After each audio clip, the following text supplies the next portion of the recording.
Welcome to Max Learning Fun. இன்னைக்கு ஈகோலியோட vector cloning வெக்டாரை பற்றி பார்ப்போம். க்ளோனிங் வெக்டார் வந்து PBR 322. இதுதான் ஈகோலியோட க்ளோனிங் வெக்டார்.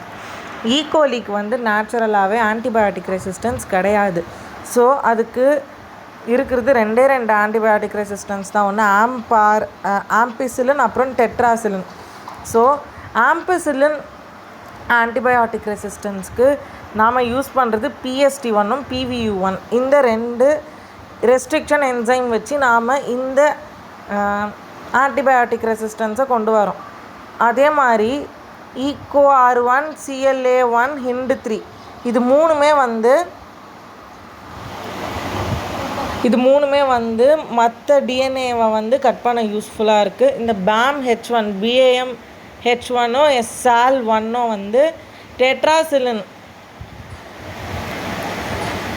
ஆன்டிபயோட்டிக் ரெசிஸ்டன்ஸ்க்கு நாம் யூஸ் பண்ணுறோம். அப்புறம் இந்த PVU இது வந்து ROP வந்து protein involved in replication of plasmid ரெப்ளிகேஷனுக்கு உதவியாக இருக்கிற ப்ரோட்டீன்ஸை சிந்தசிஸ் பண்ண நம்மளுக்கு ROP வந்து யூஸ்ஃபுல்லாக இருக்குது. ஸோ அப்புறம் ORI வந்து என்னதுன்னு தெரியும், ஆரிஜின் ஆஃப் ரெப்ளிகேஷன். ஸோ இந்த வீடியோ உங்களுக்கு யூஸ்ஃபுல்லாக இருந்திருந்தால் நம்ம சேனலுக்கு சப்ஸ்கிரைப் பண்ணுங்கள். தேங்க்ஸ் ஃபார் வாட்சிங்.